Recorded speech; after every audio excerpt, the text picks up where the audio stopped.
వ్యాస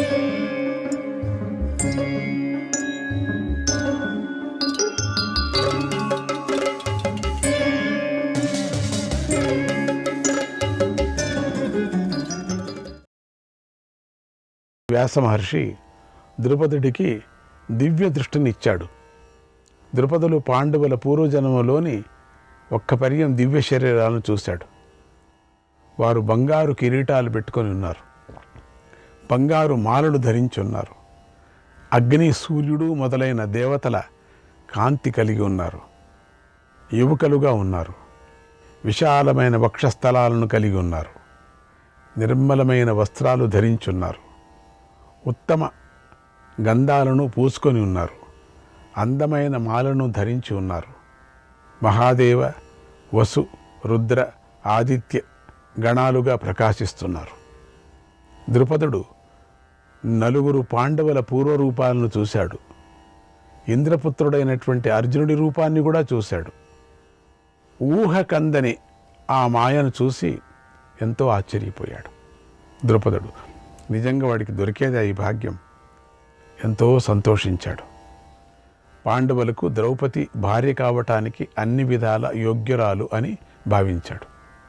తక్షణమే వ్యాసుడి పాదాలు తాకి సాష్టాంగ నమస్కారం చేసి, మహర్షి, ఇంతటి శక్తి మీ కుండటంలో ఆశ్చర్యం లేదు. అంత శక్తి, మీరు అమోఘ తపశ్శక్తి సంపన్నులు. మీ శక్తి నాకెంతో సంతోషాన్ని కలిగిస్తుంది అన్నాడు.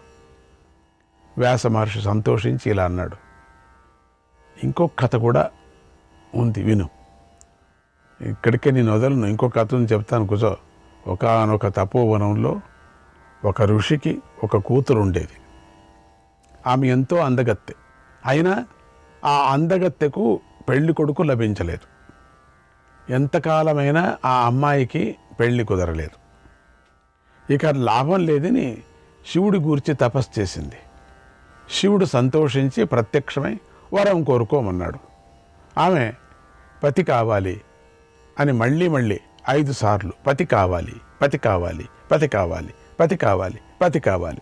అప్పుడు శంకరుడు తథాస్తు తథాస్తు తథాస్తు తథాస్తు తథాస్తు పంచతే పతయో భద్రే భవిష్యంతీతి శంకరః. కళ్యాణి, నీకు 5 భర్తలు ఉంటారు అని వరాన్ని ఇచ్చాడు. ఆమె, దేవా, నాకు మంచి గుణాలు గల ఒక భర్త చాలు అని బ్రతిమాలేడింది. శంకరుడు ఆమెతో చెప్పాడు, తల్లి, నువ్వు తొందరలో 5 సార్లు భర్త కావాలని కోరావు కదా, అది సత్యంగా జరుగుతుంది, నీకు శుభం కలుగుతుంది. ఈ వరాన్ని నువ్వు రాబోయే జన్మలో పొందుతావు అని అంతర్ధానమయ్యాడు. అని జన్మలో ఈ ఒకతే, ఆ లక్ష్మి, ఈ ద్రౌపది అంతా ఒకతే, ఈ పిల్ల కూడా అంతా ఒకతే. ద్రుపదరాజు, ఆ ఋషి కన్యయే నీకు కుమార్తెగా పుట్టింది. పంచానాం విహితా పత్ని కృష్ణ పార్షత్య నిందిత. ఇలా 5 వీరులకు ద్రౌపది భార్యగా పూర్వమే నిర్ణయించబడింది. స్వర్గలక్ష్మి అయినటువంటి ద్రౌపది పాండవుల కోసమే నీ యజ్ఞవేది నుండి పుట్టింది. ఘోరమైన తపస్సు చేసి నీ ఇంట పుట్టింది. ఆ సుందరియే తన తపస్సుతో 5 భార్య అయ్యింది. బ్రహ్మదేవుడే ఆమెను దేవతా స్వరూపులైన పాండవులకు భార్యగా చెయ్యాలని నిర్ణయించాడు. ఈ విషయాన్ని గ్రహించు. ఇక నీ ఇష్టం, నీ అభిప్రాయం ప్రకారంగా నడుచుకో, నీ ఇష్ట ప్రకారంగా చేసుకో అన్నాడు వ్యాస మహర్షి. శ్రీకృష్ణాయ పరమాత్మనే నమః. వ్యాస మహర్షి బోధతో 3 ఉదాహరణలు చెప్పాడు కదా. ఇంద్రుడిది ఒకటి, యమధర్మరాజు ఒకటి, 2 భాగాలు చేసి యమధర్మరాజు ఒకటి, ఇంద్రుడిది కథ ఒకటి, తర్వాత ఈ కన్య తపస్సు చేసినట్టు 5 మాటలు వరం కోరినటువంటి అదే కన్యనే, ఆ రాజ్యలక్ష్మినే. వ్యాస మహర్షి బోధతో ద్రుపద మహారాజుకు నిజం తెలిసింది. ఇన్ని 3 కథలు చెప్పిన తర్వాత ఇంకేంటి? కళ్ళు తెరుచుకున్నాయి. సంశయమంతా తొలగిపోయింది.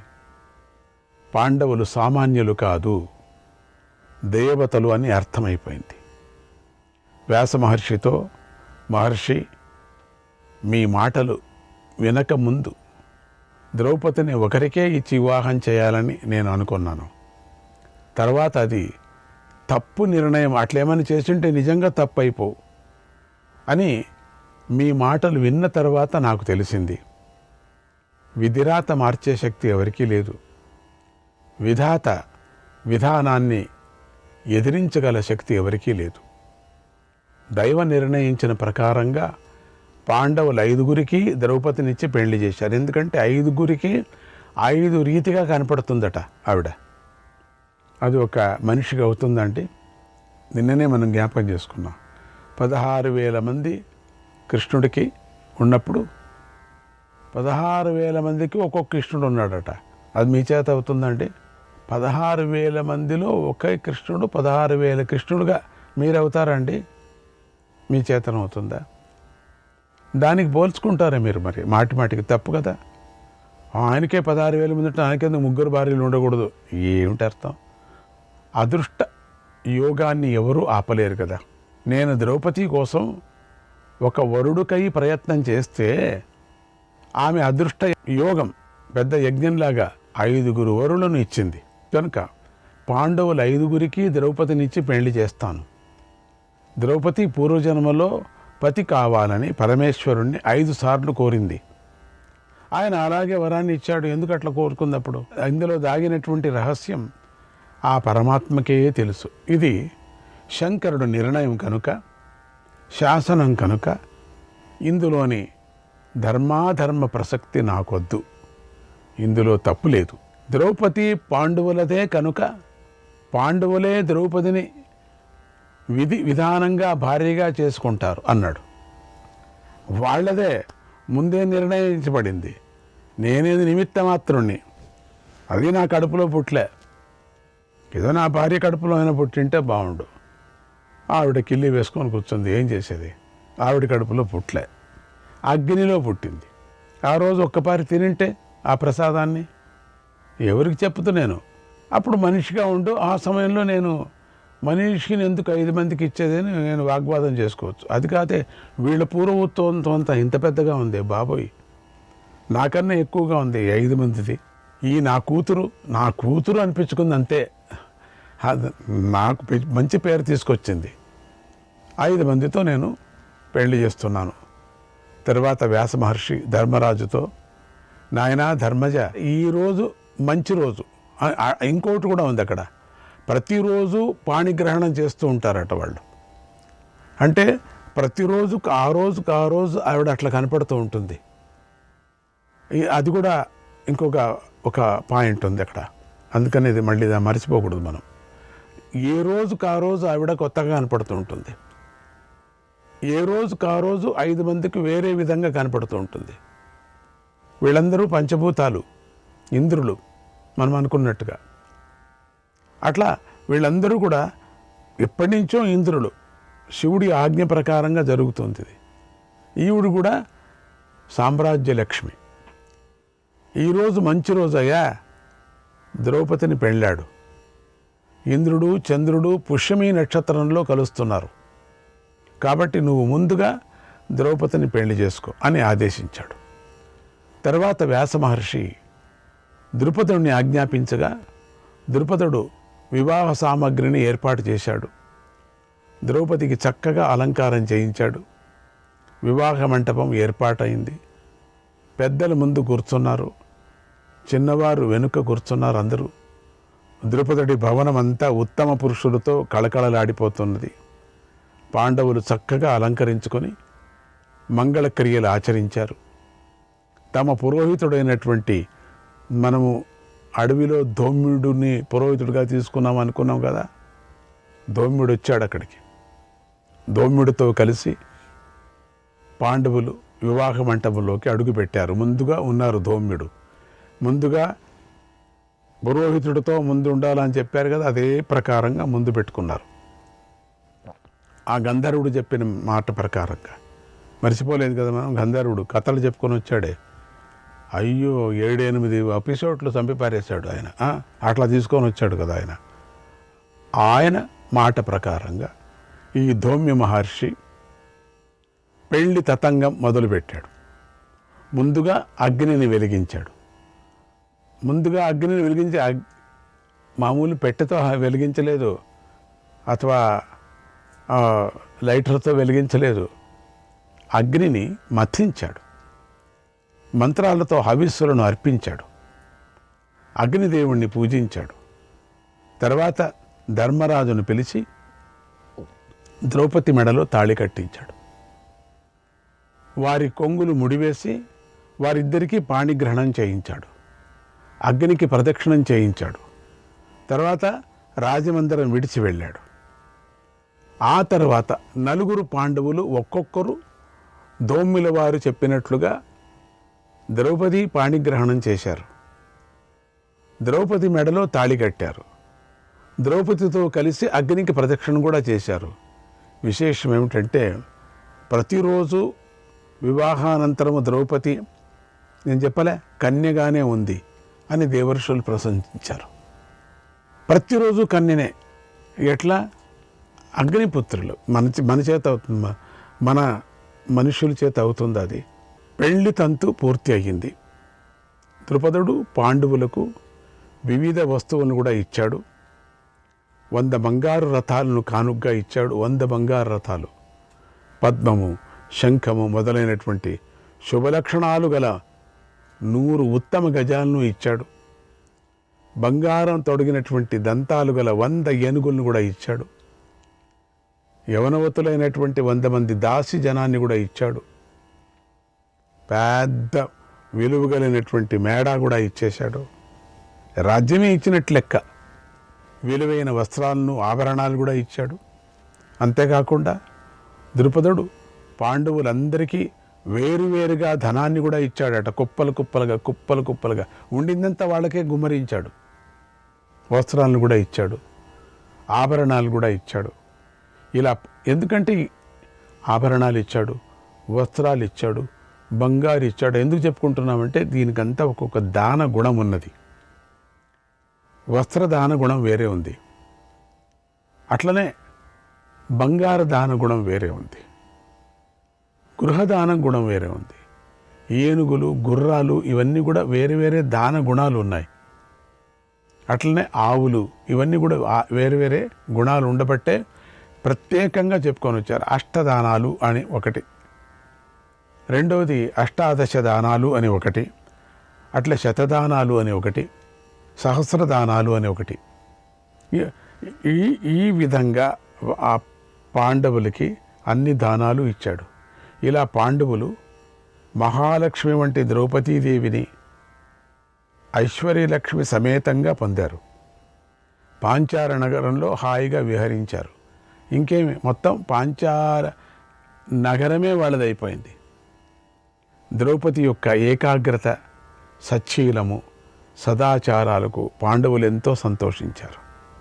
ద్రౌపది నియమనిష్టలను పాటిస్తూ పాండవులను సేవించింది. వారికి ఆనందాన్ని వృద్ధి చేసింది. ఆ అమ్మవారు కదా, అగ్నిపుత్రి కదా. ఓం శ్రీకృష్ణాయ పరమాత్మనే నమః. ద్రుపదుడు కూతురు పెళ్లి చేసి అంతులేని ఆనందాన్ని పొందాడు. పాండవులతో సంబంధం కలుపుకోవటం వల్ల ద్రుపదుడికి దేవతల వల్ల కూడా భయం తొలగిపోయింది. ముందు నుంచి అనుకునేవాడు కదా అర్జునుడికి ఇవ్వాలని. అర్జునుడితో ఓడిపోయినప్పటికీ కూడా పూర్వం అర్జునుడి మీద అపారమైనటువంటి ప్రేమ, అల్లుడు కావాలని అట్లే చేశాడు కూడా. రెండవది, దేవతల భయం కూడా ఉండింది కొంచెం ద్రుపదుడికి, అది కూడా పోయింది. అప్పుడు దేవతలు, మనుష్యులు శక్తిశాలి అయిన ద్రుపదుడికి లొంగి ఉంటారు, భయపడతారు అని ప్రత్యేకించి చెప్పవలసిన పని లేదు. అంటే ద్రుపదుడికి అందరూ దాసులుగా ఉండిపోయారు. ఎందుకంటే పంచపాండవులు వాళ్ళు అల్లుళ్ళు అయిపోయారు కదా, ఇక ఇంక చెప్పనలసిన పని లేదులేండి. ఇప్పుడు ద్రుపదుడు అమిత బలవంతుడైపోయాడు. నిజం కదా, ఎవరూ ఎదిరించలేని వాడైపోయాడు. ద్రౌపది వచ్చి అత్తగారికి నమస్కారం చేసింది. ద్రౌపదితో వచ్చినటువంటి దాసీ జనం కూడా కుంతీదేవికి నమస్కారం చేశారు. అప్పుడు ఆ కొత్త కోడల్ని కుంతి ఇలా ఆశీర్వదించింది. ద్రౌపది, నువ్వు సచీదేవి ఇంద్రుడిని, స్వాహాదేవి అగ్నిదేవుణ్ణి, రోహిణీదేవి చంద్రుణ్ణి, దమయంతి నలుడిని, భద్ర కుబేరుడిని, అరుంధతి వశిష్ఠుడిని, లక్ష్మీదేవి నారాయణుని సేవించినట్లుగా నీ భర్తను సేవించు. ఇది మనుష్యులు ఆశీర్వాదం చేసే మాటనా ఇది? చెప్పండి. దేవతలు కాబట్టే ఈ మాటలు వచ్చాయి. నీ భర్తలను సేవించు. ఎంత మంచి ఆశీర్వాదం. నువ్వు సుఖ సంపదలతో కూడినటువంటి చిరంజీవులు, వీరులు అయినటువంటి పుత్రులను పొందు, భోగాలు అనుభవించు, యజ్ఞపత్తివి అవుతావు, పతివ్రతు అవుతావు. అతిథి నాగతాన్ సాధూన్ వృద్ధాన్ బాలాంస్తథా గురున్ పూజయంత్యా యథా న్యాయం శశ్వత్ గచ్చంతు తే సమాగ శశ్వత్ గచ్చంతు తే సమాగ. ఇంటికి వచ్చిన అతిథులను, అభ్యాగతులను సేవించు. వృద్ధులను, పెద్దలను తగని విధంగా సేవిస్తూ అనేక సంవత్సరాలు జీవించెదువుగాక. ఎంత మంచి ఆశీర్వాదం చేసింది. కురు మొదలైన రాష్ట్రాలకు, నగరాలకు నువ్వే పట్టపురాణివి. నీ భర్తలు పరాక్రమంతో ఈ భూమిని పాలిస్తారు, అశ్వమేధ యాగం చేస్తారు. అప్పుడు నువ్వు ఈ భూమిని బ్రాహ్మణులకు దానమివ్వు. నువ్వు గుణవంతురాలు, ఎప్పటికీ నువ్వు గుణవంతురాలే. ఈ భూమి మీద గల విలువైన రత్నాలన్నింటినీ పొందు. చిరకాలము సుఖాలను అనుభవించు. పట్టు వస్త్రాలు కట్టుకున్న కొత్త పెళ్లి కూతురివైన నిన్ను ఇప్పుడు అభినందించినట్లుగానే నీకు పుత్రులు పుట్టినప్పుడు కూడా అభినందిస్తాను అని కుంతి ఆశీర్వదించింది. పాండవులు ద్రౌపదిని పెళ్లి చేసుకున్నారు అనేటువంటి విషయం శ్రీకృష్ణుడికి తెలిసింది. ఆయన ఎంతో సంతోషించాడు. అదే కదా కావలసింది. పాండవులకు వైడూర్యాలు పొదిగినటువంటి ఆభరణాలు, విలువైన వస్త్రాలు, వివిధ దేశాల కంబళ్ళు, కృష్ణాజనాలు పంపించాడు. రత్నాల తల్పాలు, వాహనాలు, వైడూర్యాలు పొదగబడినటువంటి పాత్రలు పంపించాడు. శ్రీకృష్ణాయ పరమాత్మనే నమః.